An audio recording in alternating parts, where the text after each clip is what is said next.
Hey everybody, welcome back to another art vlog this week. Today I'm going to be talking about how to overcome self-doubt and crush your imposter syndrome if you're an artist, which I'm pretty sure a lot of us artists really do struggle with this. I certainly have for many years and continue to struggle still. So I'm just sharing with you some tips that I use to overcome these difficult periods so that I can continue to move forward and just keep making art.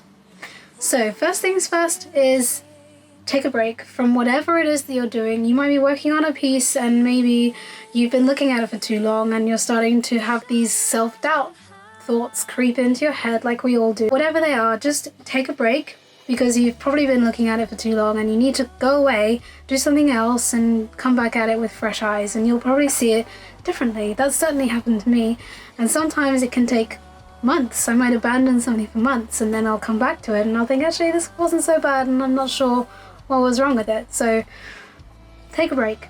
This next piece has been really important for me very recently. It's not something I was always very good at, which is to celebrate your small achievements and celebrate the small wins, which basically means even if it's just like showing up for that day and maybe that's more than you did yesterday, like count that as a win. And sometimes it can even be helpful just to write down the things that you accomplished in a day. And it doesn't have to be like art stuff, it could just be anything in your life. I think by building this kind of list of things that are positive, it really helps you reinforce the idea that actually it's not so bad and you're pretty good at this and you should keep going. Progress is not always about huge landslides and huge accomplishments. Progress is often about the very small things stacking on top of each other over time. So be patient with yourself and just remember to celebrate the small wins. Don't compare yourself to others because this is your journey and yours alone. The only person you should be comparing yourself to is yourself. Look back at your old work, see how far you've come, see what you can do better next time when you've just completed a piece, and just keep focusing on you. The next one is acknowledge your fear. So self-doubt is essentially fear. The fear that you aren't good enough, that you might fail, that people will judge you, whatever it is. The fear is there to keep you safe, but the thing is that it's not a helpful kind of fear. So you have to acknowledge your fear and invite it along for the ride, but make it very clear that that fear will not be in the driver's seat at any time. You can acknowledge it and you can continue anyway, and that's very courageous. And it is commendable to be courageous. Be really kind and compassionate with yourself. If you were talking to a friend who was having similar struggles, how would you talk to them?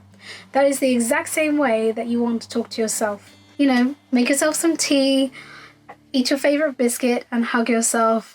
Just be kind and patient with yourself. Nothing in nature blooms all year round.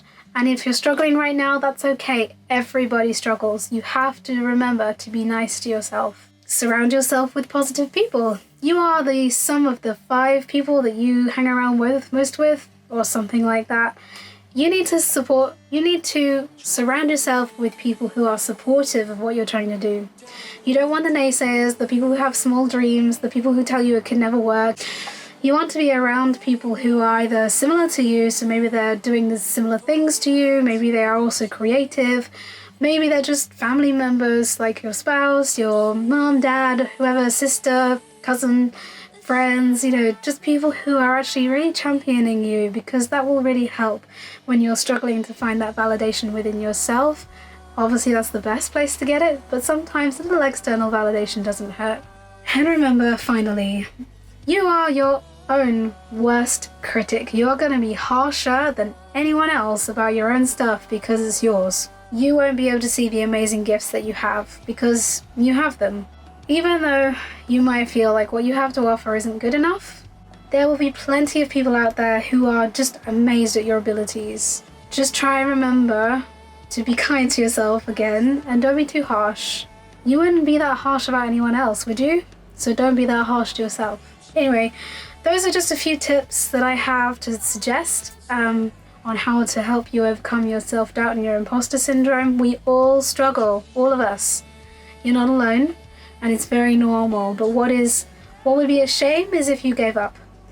What you have to do is you have to keep going, even on the days that it's hard, and you just have to find these little mechanisms that help you cope when things do get difficult. And these are mine, and I think that they can really help you. So don't forget to like and subscribe, and I'll be back with another art vlog really soon.